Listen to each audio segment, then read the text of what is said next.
जय हिंद दोस्तों। आज वो दिन आ गया है जिसका युवाओं को बेसब्री से इंतजार है। काफ़ी यूट्यूब चैनल के ऊपर बताया गया था कि 17 और 18 तारीख को तीनों सेनाएं अपने अपने जो सर्वे का लेखा जोखा है वो प्रधानमंत्री जी के सामने रख देंगे और 17 और 18 तारीख को अग्निवीर के ऊपर कोई ना कोई डिसीजन आ सकता है। और वो डिसीजन क्या आ सकता है, क्या नहीं आ सकता है, ऐसी जो चीज़ें हैं वो आज प्रधानमंत्री जी के सामने रखी जाएंगी या नहीं रखी जाएंगी, ये तो समय बताएगा। लेकिन लोगों ने युवाओं के सामने ये चीज़ें रख रखी हैं। एक जो लेटर है वायरल हो रहा है, जो आपने देखा भी है, उसको किसी ने बना के उसके ऊपर डाल दिया। वो उसके अंदर वही सारी बातें हैं जो सेना ने सर्वे करके और जो अपनी तरफ से मांग की है, वो चीज़ें हैं सब। एक चीज़ तो यहाँ पर स्पष्ट है कि आज सेना सर्वे करके और इस चीज़ को प्रधानमंत्री जी के सामने रख रही है या सरकार के सामने रख रही है, रक्षा मंत्रालय के सामने रख रही है, तो इसका मतलब ये है कि जो अग्निपथ योजना जब लगाई गई थी, जब किसी प्रकार का कोई भी सुझाव किसी से ना मांगा गया और ना ही कोई कमेटी गठित की गई और इसको जल्दी में आनन फानन में इसको लगा दिया। आज जिस प्रकार से आज सर्वे की बातें हो रही हैं, जिस प्रकार से रक्षा मंत्रालय के अंदर ये चीज़ें भेजी गई हैं, जिस प्रकार से अभी प्रधानमंत्री जी के सामने ये चीज़ें रखी जाएंगी, इसी प्रकार से अगर सोच समझ के बिल्कुल तैयारी के साथ में अगर इस अग्निपथ योजना को लाया जाता, अग्निवीर बनाए जाते, तो इसके अंदर कुछ टाइम लगता। इतनी जल्दी लगने वाली नहीं थी, लेकिन अगर इसके अंदर टाइम लगता और सोच समझ के बनाई जाती तो इसमें हमारे युवाओं को फायदा था, हमारी सेना को फायदा था और सरकार को फायदा था। सरकार को फायदा ना हो लेकिन बीजेपी पार्टी को बिल्कुल फायदा था। आज जो चीज़ उनने सपनों में भी नहीं सोची वो चीज़ उनके साथ में हो रही है। ये राजनीति है, इसमें ये चीज़ें चलती रहती हैं, उतार चढ़ाव आता रहता है। लेकिन अगर उस समय सोच समझ के ये चीज़ करी जाती तो सबको फायदा था।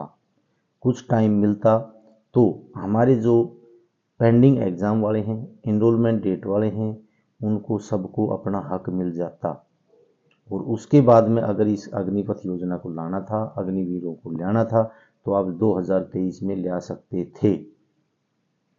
और आज जो चीज़ बार बार बदलाव के लिए कही जा रही है, इसमें ये बदलाव होना चाहिए, इसमें ये चीज़ होना चाहिए, अगर ये बैठ के तसल्ली से इस चीज़ को पहले ही सॉर्ट आउट कर लेते तो आज ये नौबत नहीं आती।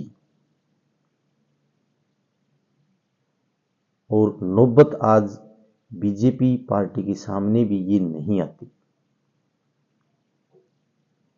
लेकिन ये अग्निपथ योजना है, ये बहुत कुछ अपने पीछे छोड़ गई है और अब आने वाला जो समय है वो अब देखा जाएगा कि अग्निपथ योजना में क्या क्या बदलाव आते हैं, क्या नहीं आते हैं, किस बदलाव के ऊपर सरकार सहमत होती है, किस पे नहीं होती। हर चीज़ के ऊपर, एक एक पहलू के ऊपर अब बिल्कुल फूक फूक के कदम रखा जाएगा, तभी ये बदलाव होंगे।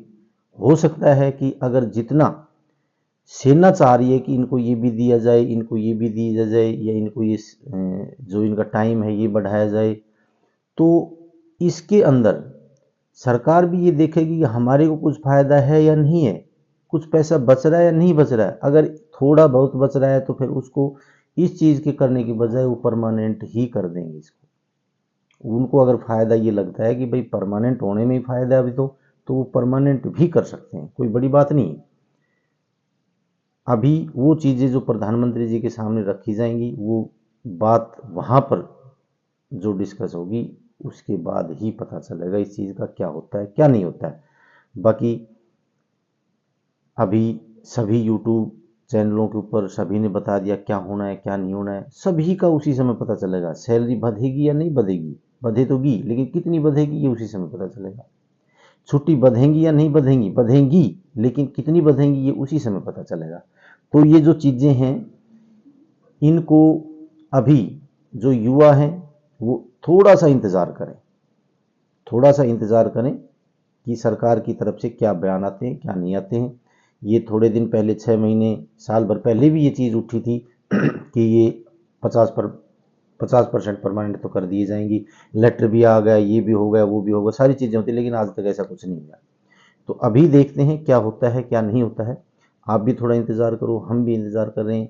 हो सकता है कि आपके लिए बहुत अच्छी खबर आए, लेकिन युवा आज के दिन 8 साल जो कार्यकाल है उसके लिए भी खुश नहीं है। क्योंकि कमेंट्स में पढ़ो, अब कहीं भी किसी भी युवा ने ये नहीं कहा कि हम 8 साल के लिए खुश हैं। सभी ये कह रहे हैं कि हम 8 साल के लिए खुश नहीं है, हमारी जो सेना वो परमानेंट ही होनी चाहिए। बाकी मैंने आपको इतना ही बताना था। अगर किसी प्रकार की आपकी राय हो तो कमेंट्स में ज़रूर बोलना, कमेंट्स में ज़रूर लिखना। दूसरी बात यह है कि अगर मेरी वीडियो आपको अच्छी लगी हो तो इसको लाइक, शेयर और सब्सक्राइब ज़रूर करना। जय हिंद, जय भारत।